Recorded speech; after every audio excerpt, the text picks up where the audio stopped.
예수님께서는 나귀를 타고 예루살렘으로 입성하셨습니다. 예루살렘으로 들어오시는 그 모습을 보며 백성들은 하나님의 나라가 당장 이루어질 것으로 기대했습니다. 백성들은 이 누가복음 19장 38절에서 찬송하리로다 주의 이름으로 오시는 왕이여 라고 외치며 바라고 기다리던 왕이 왔다고 그렇게 여겼습니다. 그들은 이 왕이 로마 제국을 몰아내고 다시금 이 다윗 왕 시대의 영광을 다시 보기를 원했습니다. 하지만 예수님께서는 그들이 생각하는 정치적인 왕이 아니었습니다. 그는 겸손의 왕으로 오셨고 모든 사람들을 대신하여 대속물이 되기 위해 섬김의 왕으로 오셨습니다. 이제 예수님께서 예루살렘 성에 들어가시면 일주일도 안 되어 십자가에 달려 죽임을 당할 것입니다. 그의 공생의 사역은 모두 끝이 나고 그는 다시금 하나님께서 계시는 곳으로 가게 될 것입니다. 예수님께서는 자신이 지금 걸어가야 할 길을 계속해서 나아가고 계십니다.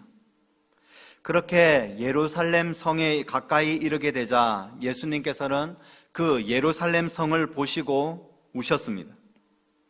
예수님께서는 자신의 죽음을 앞두고 우신 것이 아닙니다.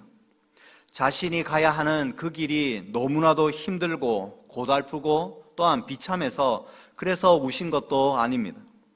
이 성을 들어가게 되면 곧 십자가에 달려 죽을 것이다 라는 그 사실을 분명히 알고 계셨지만 자신의 죽음 때문에 그것이 너무나도 비참해서 눈물을 흘리신 것이 아니라는 말입니다. 예수님께서 예루살렘 성을 보시고 우신 이유는 예루살렘 성이 자신을 버렸다라는 사실을 아셨기 때문입니다. 구원자로 오신 그 예수님을 그들은 외면했습니다. 몇 번씩이나 예루살렘 성을 찾아오셔서 이 하나님 나라의 복음과 자신이 하나님께서 보내신 그 아들임을 선포했지만 그들은 거부했습니다. 죄인을 찾아서 구원하러 오신 그 예수님께서는 끝없는 거부와 배척으로 자신을 버린 그 예루살렘 성을 보시며 우셨던 것입니다. 여기서 우셨다라고 하는 것의 뜻은 자신의 감정을 주체하지 못하고 격렬하게 통곡했다라는 의미입니다. 마치 자녀를 먼저 떠나보낸 그 부모의 심정처럼 심장이 가슴이 찢어지도록 우셨다라는 의미입니다. 오늘 본문은 예루살렘 성이 예수님을 저버렸음을 보여주는 두 가지의 모습이 나타나 있습니다. 첫 번째로 예루살렘 성은 평화에 관한 일을 몰랐습니다. 42절 말씀에 이르시되 너도 오늘 평화에 관한 일을 알았더라면 좋을 뻔하였거니와 지금 내 눈에 숨겨졌도다 라고 말씀합니다. 이 예루살렘 성은 평화에 관한 일을 알았으면 참 좋을 뻔하였는데 평화에 관한 일을 몰랐다라고 말하는 것입니다. 여기서 평화는 단순히 마음의 안정 또는 쉼 그러한 것을 의미하는 단어가 아닙니다. 이 평화는 하나님의 임재를 누리는 자에게 주어지는 평화입니다.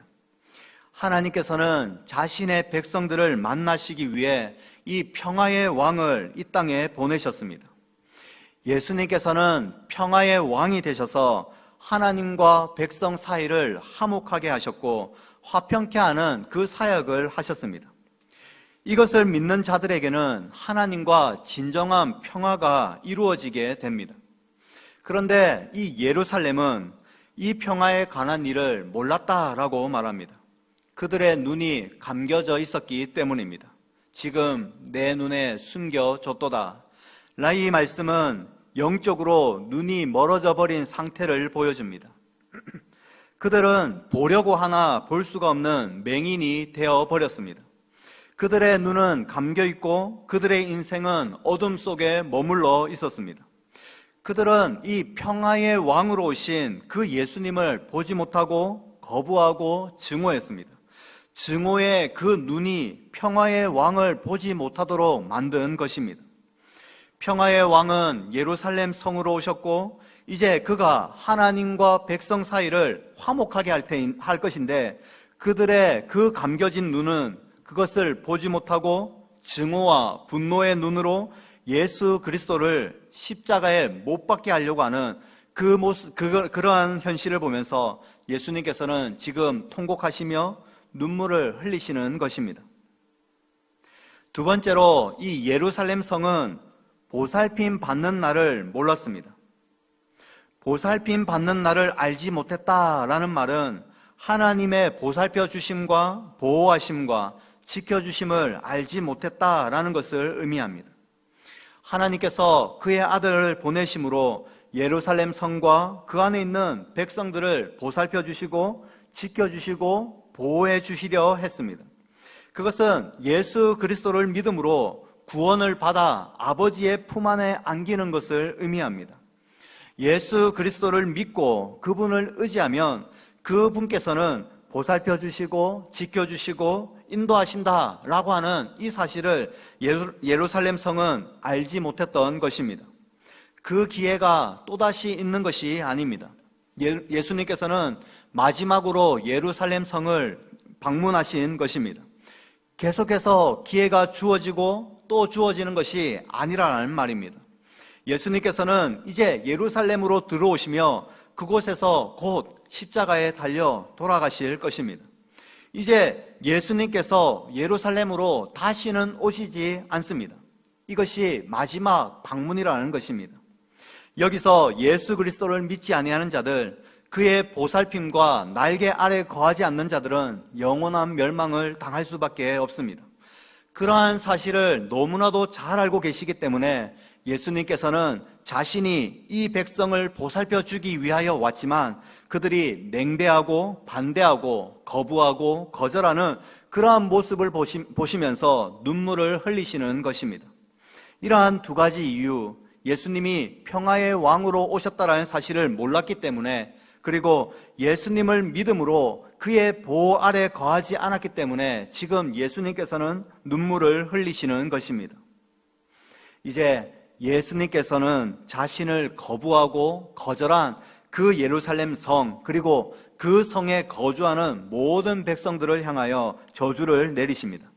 43절 44절 말씀에 날이 이를지라 내 원수들이 토둔을 쌓고 너를 둘러 사면으로 가두고 또 너와 및 그 가운데 있는 내 자식들을 땅에 메어 치며 돌 하나도 돌 위에 남기지 아니할 것이다 라고 말씀합니다. 결국 예루살렘 성이 파괴될 것을 예언하고 있는데 조금 더 우리가 자세히 살펴보면 그 심각성이 우리가 생각하는 것보다 더욱더 심각함을 알 수 있습니다. 재앙의 날이 이르게 되면 먼저 원수들이 토둔을 쌓고 너를 둘러 사면으로 가둔다라고 말합니다. 이것은 실제로 AD 70년에 로마의 장군 디도가 예루살렘 성을 공격하기 위한 군사 전략이었습니다. 그는 성벽 둘레에 토성을 쌓으라고 지시를 합니다. 사실 이 디도 장군은 앞서서 토성을 한번 쌓았습니다.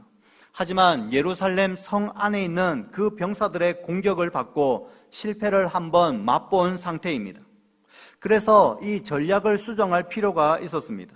그래서 토성을 쌓아서 적진으로 바로 들어가는 것이 아니라 토성을 예루살렘 성 둘레에 쌓아서 고립시키는 작전이었습니다. 성 전체를 포위하여서 도망갈 수 없도록 만들어버린 것입니다. 이 역사가 요세푸스는 이 사건을 이렇게 기록합니다. 갈수록 기근이 심해져 굶주림으로 죽어가는 자들이 많았다. 그리하여 다락방은 굶주려 죽은 부녀자들과 아이들의 시체가 가득하였으며 도로에는 아사한 노인들의 시신이 질비하게 널려 있었다. 살아있는 자들도 제대로 몸을 가눌 힘이 없었기 때문에 죽은 시신을 장사하는 일은 상상조차도 할 수 없었다. 그렇게 기록하고 있습니다. 굶주림으로 죽어나가는 그 시체들로 인하여 예루살렘 성 주변에 악취가 진동하자 디도는 다시금 토성을 더 높이 쌓아서 적진으로 들어갈 준비를 했습니다. 44절 말씀에 또 너와 및 그 가운데 있는 내 자식들을 땅에 메어 치며 라고 말합니다. 로마 군대로부터 이 백성들이 살육을 당하기 시작합니다. 백성들은 이미 굶주림으로 인하여 방어할 힘이 없는 그러한 상태에 있습니다. 대항할 힘이 없는 그러한 백성들을 로마 군사는 무차별적으로 공격을 행합니다. 그냥 포로로 잡아가도 괜찮은데 그것이 아니라 도륙하고 살육을 행합니다. 부모들이 보는 앞에서 자녀들이 죽임을 당하고 자녀들이 보는 그 앞에서 부모가 죽임을 당하는 비극적이고 비참한 일이 발생합니다. 로마 군인들에게 매달려서 사정하며 애원하는 그러한 자들을 가차없이 죽이는 끔찍한 일이 발생하는 것입니다. 이 성을 공격하여서 돌 하나도 돌 위에 남기지 아니하고 철저하게 파괴시켜 버립니다. 건물 하나 온전한 것이 없게 될 것이고 사람들도 생존한 자를 도무지 찾아보지 못하게 될 것을 지금 말씀하고 있습니다. 파괴는 철저하고 끔찍하게 자행되므로 예수님께서 하신 그 말씀은 반드시 온전하게 성취가 되었고 성취된 것입니다. 예수님께서는 자신을 거절하고 거부하고 배척했던 모든 자들이 결국에는 평화를 누릴 수 없게 될 것이며 누구로부터 보살핌조차 받지 못하게 될 것이라고 눈물을 흘리면서 지금 저주의 말씀을 선포하고 있는 것입니다. 이 말을 들었던 사람들은 혹시 비웃을지도 모릅니다. 예루살렘 성 안에는 성전이 있다. 이 성전 안에는 하나님께서 임재하시기 때문에 절대로 이 예루살렘 성은 멸망하지 않는다. 그렇게 생각했을지도 모릅니다. 로마의 군대가 아무리 강하다 하더라도, 세상의 군대가 아무리 강력하다 할지라도 이 예루살렘 성 안에는 하나님께서 임재하시고 거하시기 때문에 안전할 것이라고 그 예수님의 말씀을 비웃는 자들이 혹 있었을지도 모르겠습니다. 하지만 오늘 말씀에서 예수님께서는 이 말씀을 하시고 이어서 45절에 예루살렘 성전을 청결하게 하는 그 사건이 나옵니다. 너희들이 생각하는 것처럼 이 성전에 하나님이 임한다고 생각하지 말라는 것입니다. 이곳은 지금 강도의 소굴이 되어버렸다. 정치적인 목적으로 이용하고 상업적인 목적으로 이용하지 않느냐? 이곳에는 하나님의 임재가 없다. 그렇게 예수님께서 행동으로 보여주고 계시는 것입니다. 우리는 오늘 말씀을 통하여 예수님의 눈물을 흘리게 하는 자들은 아닌지 한 번쯤 살펴볼 수 있어야 합니다. 혹시 우리는 자신의 힘 또는 자신의 노력으로 평안과 안식을 누리려고 하고 예수님을 부인하고 배척하고 있는 것은 아닌지 살펴보아야 합니다. 예수님의 눈물을 흘리게 하는 자들은 예수님께서 말씀하시는 대로 어떠한 평안도 찾아볼 수가 없고 보살펴 줄 수 있는 이도 없이 비참하게 멸망당하고 말 것입니다. 만약 우리가 예수 그리스도의 그 눈물을 흘리게 한다면 우리는 영원한 멸망을 받아 그 영원한 지옥에서 슬피 울며 이를 갈게 될 것입니다. 그래서 우리는 예수님께서 이 땅에 평화의 왕으로 오셨음을 믿어야 합니다. 예수님께서 십자가의 죽으심으로 하나님과 우리 사이에 막힌 담을 헐어버리셨습니다. 이제 우리는 그 예수 그리스도를 믿음으로 하나님께 나아갈 수 있는 평화의 길이 열린 것입니다. 우리는 이제 예수 그리스도를 통하여 하나님 안에서 참된 평안과 참된 안식을 누립니다. 세상은 여전히 우리를 공격하고 방해하고 낙심케 만들며 한숨 짓게 하는 일들이 여전히 있습니다. 어려운 일들을 만나고 고통이 지속될수록 참 마음 가운데에 낙심케 되는 일들이 우리의 삶 가운데에 여전히 있습니다. 이 세상을 살면서 그러한 어려움이 하나도 없다 그렇게 말한다면 그것은 거짓말입니다. 하지만 커다란 풍랑이 몰아친다 하더라도 예수 그리스도를 믿음으로 내 영혼이 평안함을 누릴 수 있다라는 사실입니다. 이 세상이 줄 수도 없고 알 수도 없는 그 평안을 누릴 수 있는 성도님 되시기 바랍니다. 또한 우리는 예수님께서 우리를 보살펴 주시는 분이심을 믿어야 합니다. 세상 속에 고난을 당하고 있는데 그냥 영적으로 여호와께서 너를 평안케 해주신다, 평화와 안식을 주신다라는 그러한 의미는 아닙니다. 문제는 어떤 것도 해결시켜 주지 아니하시고 그냥 평화를 주겠다 이렇게 말씀하시지 않습니다. 예수님께서는 진정한 평화를 주시기 위해 보살펴 주시는 분이십니다. 우리를 사탄으로부터 지켜주시고 보호해 주십니다. 우리를 악한 위험으로부터 보살펴 주십니다.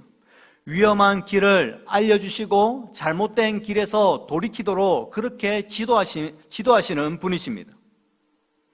성전이라고 하는 그 건물이 우리에게 평화를 주고 우리를 지켜주는 것이 결코 아닙니다. 예수님 당시 성전은 강도의 소굴이 되어 있었습니다. 하나님께서 그곳에 거하지 않는 성전은 어떤 평화와 보살핌을 기대할 수 없다라는 것입니다. 또한 우리는 하나님이 거하지 아니하는 그 세상에서 어떤 평안과 안식을 기대할 수 없음도 기억해야 합니다. 사람이나 물질이나 다른 어떠한 것을 의지해도 그것으로 진정한 평화와 위로와 보살핌은 찾아오지 않는다라는 말입니다. 하나님께서 그 임재하시는 곳에서 우리는 진정한 평화와 그리고 보살핌을 누릴 수 있습니다. 하나님께서는 예수 그리스도를 믿는 자들, 그의 십자가 구속을 믿는 자들 그 가운데에 임하십니다. 하나님께서는 예수 그리스도를 믿음으로 자신의 삶의 방향을 온전히 그리스도께로 바꾼 그러한 자들과 함께 하십니다. 그래서 그의 마음속에 놀라운 평화를 허락하시고 그와 동행하심으로 지켜주시고 보호해 주시는 것입니다. 그것이 바로 하나님을 믿는 자들이 누리는 진정한 복입니다.